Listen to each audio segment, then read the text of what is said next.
اسی طرح جو جس دل پر مہر لگ جائے تو جتنی بھی اچھی باتیں آپ کہو، ایمان، اسلام، اصلاح کی باتیں، قرآن و سنت کی باتیں، وہ اس کے دل کے اندر جاتی نہیں، اور ان کے دلوں کے اندر جو کفر ہے، شرک ہے اور بغض ہے، کینہ ہے، نفرتیں ہیں، عداوتیں ہیں، وہ گند جو ہے باہر آتا نہیں۔ تو یہ بہت خطرناک قسم کی جو ہے وہ عذاب ہے جو کسی کو ملتا ہے۔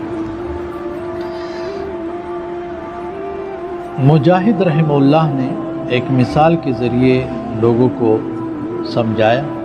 ہاتھ اس طرح انہوں نے کہا کہ دیکھو انسان گناہ کرتا ہے تو اس طرح ایک انگلی بن کی، پھر گناہ کرتا ہے، اس طرح پھر گناہ کرتا ہے، پھر گناہ کرتا ہے، پھر گناہ۔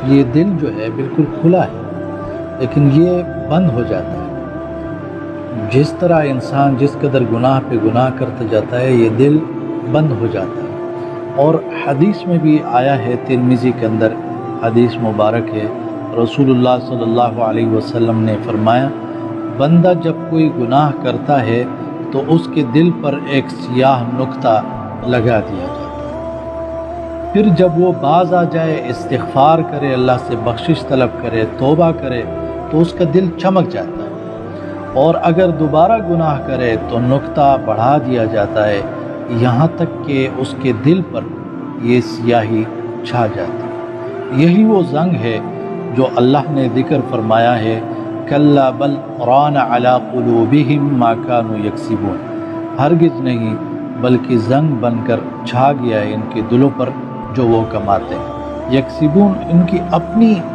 کمائی ہے، اپنے ہاتھوں کے کمائی ہے، اپنے اعمال ہے، جس کی وجہ سے ان کے دلوں پر وہ زنگ لگ چکا ہے۔